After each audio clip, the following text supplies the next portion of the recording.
Hello everybody, welcome to the United Front. Yes, if you guys are wondering why I have a microphone in my mouth, pause, it's because since I made this channel, I've been sounding a bit like a neek. So, yeah, that's why. But this video is about Manchester United 3, Bodo Glimt 2, and, I don't know how to say it, I wouldn't say blockbuster, but I would say it had moments of highs and lows. Obviously, when you look at the first half, Garnacho 50 seconds in, or 49 seconds, whatever. But already an early goal. I mean, it's amazing how all of a sudden we're scoring early goals under Amarim. But yeah, it was good. Obviously, it came from the press. Obviously, a mistake from the goalkeeper as well. But yeah, Garnacho tucked it in.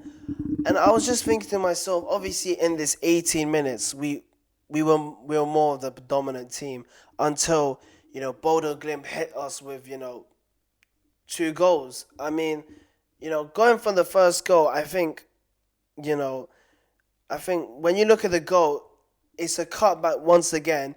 And I say again, it's not a surprise because Man United get banned more times than Tiana Trumps when it comes to cutbacks. I mean, it's an absolute fact. I mean, you see, UGARTE. I think this came from MAZRAOui. Because obviously it was coming on the left hand side. Obviously, I think De Ligt tried to clear away, and then MAZRAOui was just a bit higher up, and then it goes to the left winger. UGARTE has to cover for MAZRAOui, and then he's isolated and just hits it. I mean, what a striker it was, but yeah, honestly, it's a poor goal to give away. Again, I say again, cut back. We get banged more times than Tiana Trump when it comes to cutbacks. And then you go from the second goal. I mean the pass from, I think, what was it, Burge, the captain of Bodo Glimt. I mean, what a ball that was. And it's amazing because Malacia is quick, but he just got beaten for pace, and honestly, the guy tucked it in, and you almost think to yourself, like, why is this happening? We're the dominant team in the first 18 minutes, and then Bodo Glimt come out of nowhere and just hit 2 strikes. I mean, it's amazing. And then obviously in the second, just before halftime, MAZRAOui, I swear to God, I mean, this guy is so silky on the ball. I mean, people say, oh my God, we're going to regret missing Wan-Bissaka. Look, Wan-Bissaka is a complete different player compared to MAZRAOui. Like, the way Wan-Bissaka, dribbles past his opponents is his whole legs. Like, whenever he does a slide tackle, because we call him spider legs for some reasons, he dribbles with his long legs, and just gets past people. With MAZRAOui, he's silky on the ball. And then, again, I say again, why doesn't this team cross a lot? And MAZRAOui shows why we should cross, because it was a great ball. Hojlund with the touch and finish. And, I've been hearing so many, fan channels, slating Hojlund. I mean, people say, oh, we need Gyökeres. I mean, if we're gonna get Gyökeres, we're pretending as if he's gonna solve our problems. How are you gonna get a good striker or one of the best strikers in the world in Gyökeres where you're not gonna give him no service? And Hojlund kind of, I'm not gonna say he's Gyökeres, but he's similar to Gyökeres. He's quick, he's strong, and he's lethal in front of goal. The thing with Hojlund, he doesn't get enough service, and he's just shown there what happens when you give him service. He will tuck them away. We've seen this last season. You give him the service, or maybe some of his goals were coming from his own benefit. He will take them. Honestly, I mean, a good performance from Hojlund, obviously, and then in the second half, UGARTE with the assist, obviously cut back, and then obviously a good a tap-in finish as well. So yeah, there have been, obviously, we were the dominant team. Again, look, we were supposed to be dominant. It's Bodo Glimt. No disrespect to the team, but when Man United, we have to beat these. We have to brush away these kind of teams. So it was a good result. Obviously, it was a bit of a scare because I think Bodo Glimt in the second half were better in the first half. The only thing Bodo Glimt can get in that first half was goals.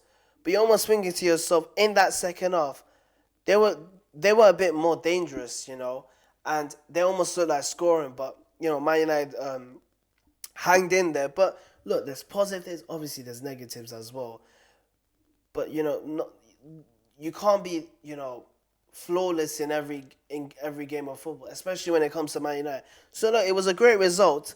Um, Obviously we got Everton coming up, and obviously Amra obviously dropped his press conference today.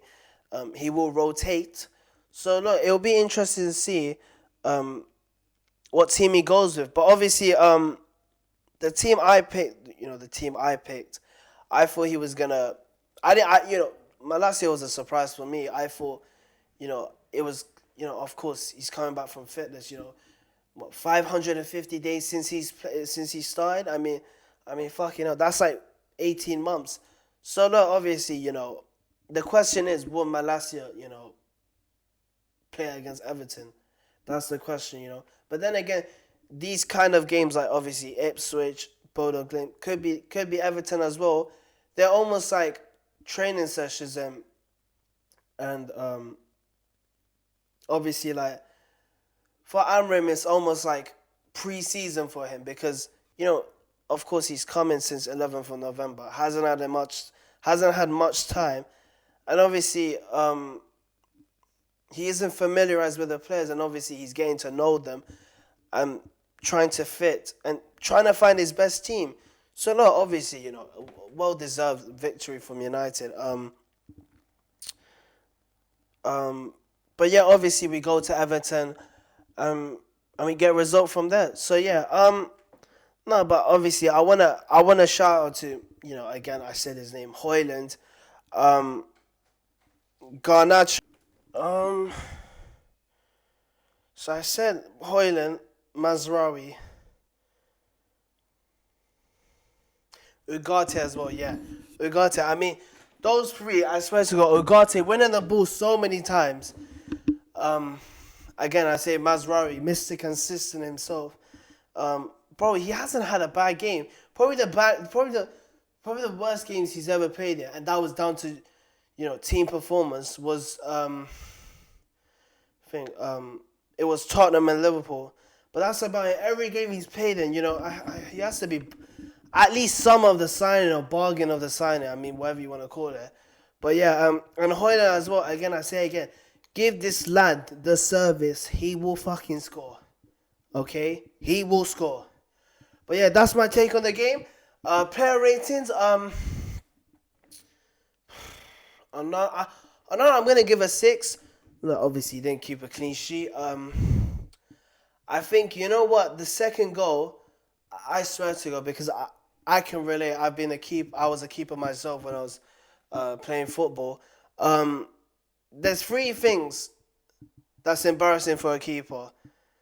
It's beaten by near post. It's getting dinked, chipped, and it's going through your legs. Honestly, I'm thinking to myself, of course, no one expected it. Because I think Onana didn't expect it because it could have gone sideways, it could have gone left, it could have gone near post, but he just went down his legs, and look, I can't blame him because it could have been. He could have scored three different types of. He could have scored three ways in making that a goal. Again, I said it. But look, even when you're seeing it, he's giving himself a yard to even react. Look, and just close your legs. Honestly, look. But yeah, Onana for me 6. Otherwise, he did some couple of saves, especially in the second half. But yeah, Martinez, you're obviously back, and fit. He's fit for the game. Hopefully, he's fit. I think the with Martinez is if he's back, where would you play Luke Shaw? Because again, look, Luke Shaw obviously is a left back, but ever since this kind of role he's been in since Ten Hag put him in that position, you kind of can make him a left centre back. The question is, will you play Shaw or will you play Martinez? And I think, you know, can Luke Shaw play left wing back? Look, I don't think he's quick enough. Look, he's got the attacking ability to do that. It's about coming back as well. So look, obviously, it's what Amram does, and obviously, you have these games, obviously, Everton as well, and then hopefully against Arsenal he can put out his best team. So yeah, Martinez is 6 for me. Delic 6.5. I'm gonna say why, because I think there's been times when Bodo Glimt were on the attack.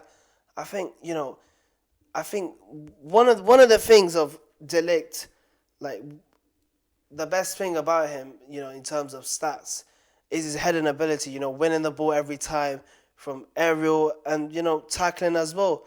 So yeah, and obviously we signed him mainly because he worked on the 10 up, but obviously he's been sacked. Hopefully he can thrive on the Amarim. So yeah, Mazraoui 7. I don't need to say no more. A straight 7 for me. Mr. Consistent himself. Obviously got the assist for the second goal as well. So yeah, Anthony. I think there's been times that Anthony can play the wing back position. It's about there's been times where he tried shooting, he wasn't tracking back when he was meant to, look, he can track back. It's about, if you have the pace to go and attack, you surely have the pace to go and defend back as well, but look, obviously it's a new role for him. And look, obviously he's been under scrutiny anyway when he was, in his position anyway. So I probably give him a 5.5. Look, again, I say again, look, he's familiarizing with the role as well, but I can't see why he can't do it. And it's a question about, since he is a 10 arc signing, and you're almost thinking, well, could he be one of those people heading out the door? I mean, look, it's only up to Amram to make him the player that he can be. But yeah, 5.5 for me.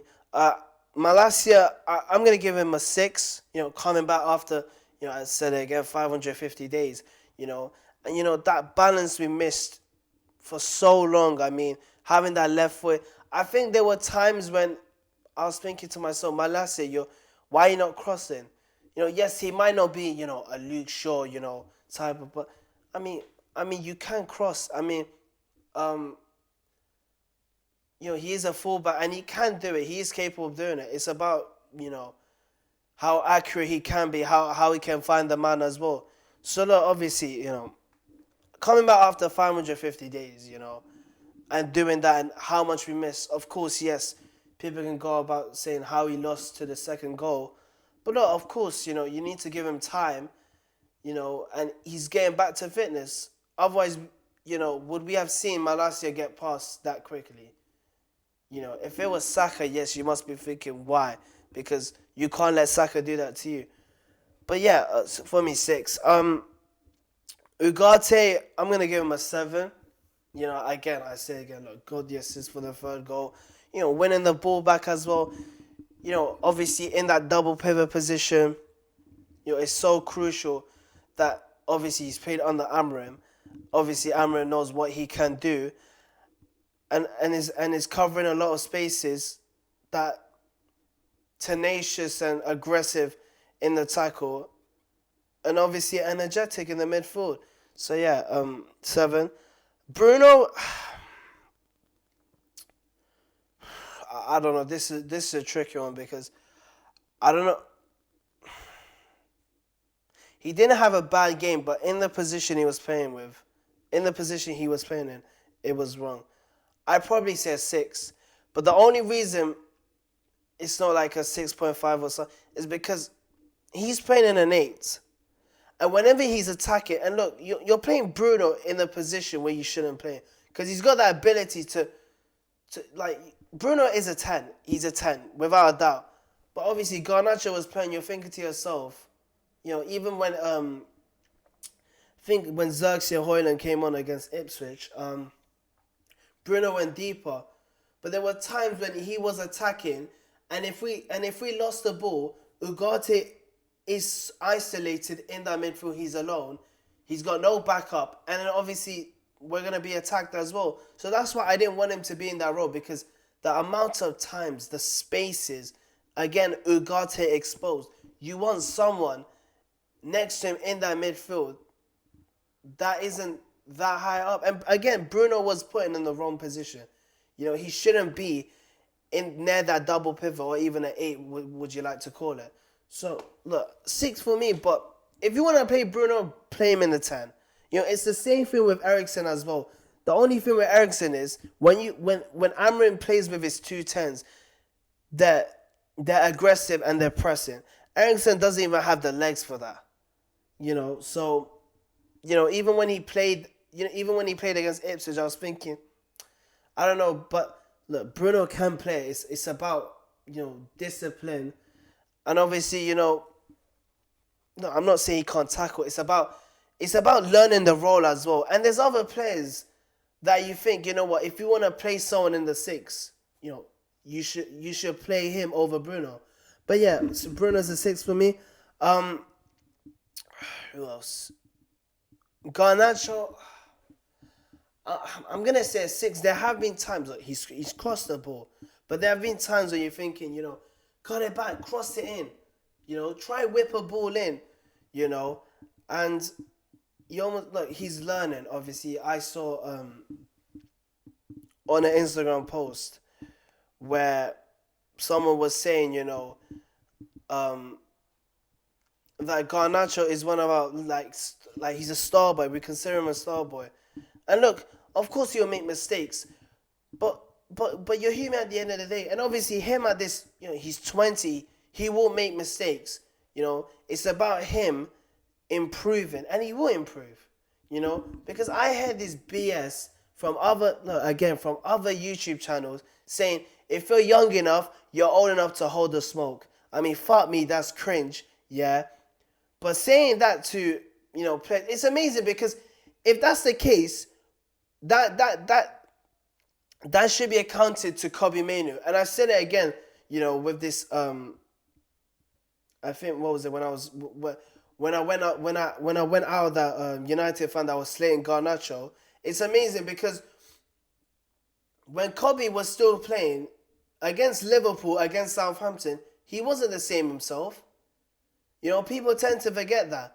Because in that fact, Garnacho was better than Kobe Mainu at that time. Yes, of course, he got injured. Yes. And then obviously him missing chances is what made the fans slate him even more. Yes, of course, you must be thinking, oh, Garnacho, why have you finished them?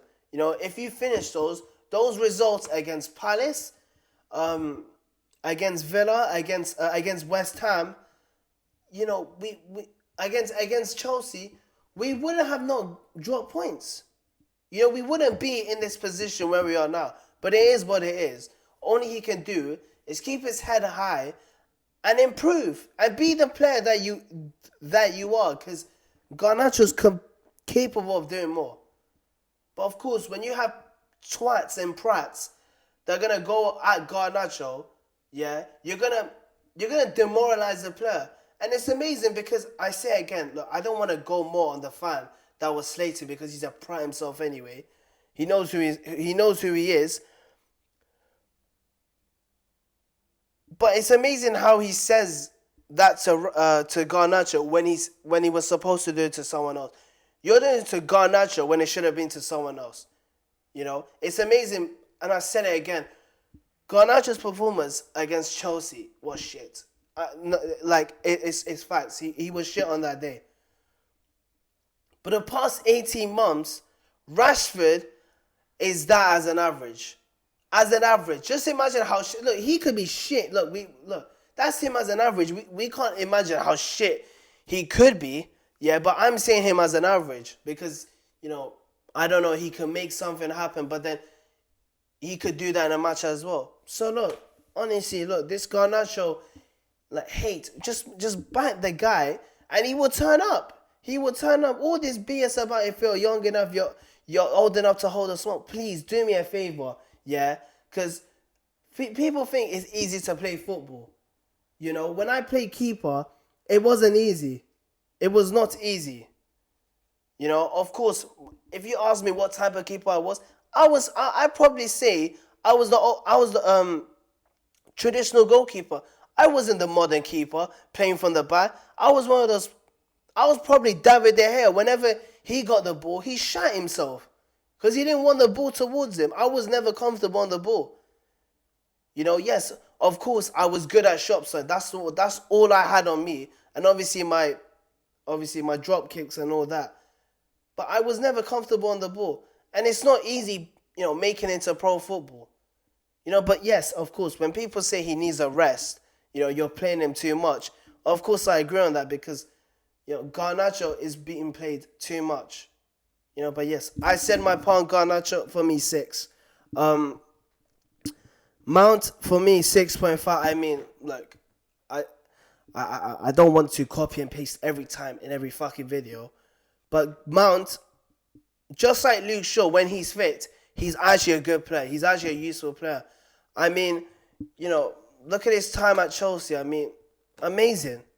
But look, obviously, him under this Amorim system, I hope he thrives. The only thing that's holding him back is fucking fitness. Him getting injured. But yeah, for me, 6.5. Hojlund, 8, probably 7.5. My man of the match, 2 goals, 1 assist, amazing. He's clinical. And I say again, if he scores, if you give him the service, he will score. He is a lethal striker. We've seen it before from last season. Give him the service, and he will show you what he's on. But yes, that's my match reaction to this game. Manchester United 3, Bodo Glimt 2. Hope you guys enjoyed. Like, share, subscribe, and see you on the next one. Take care.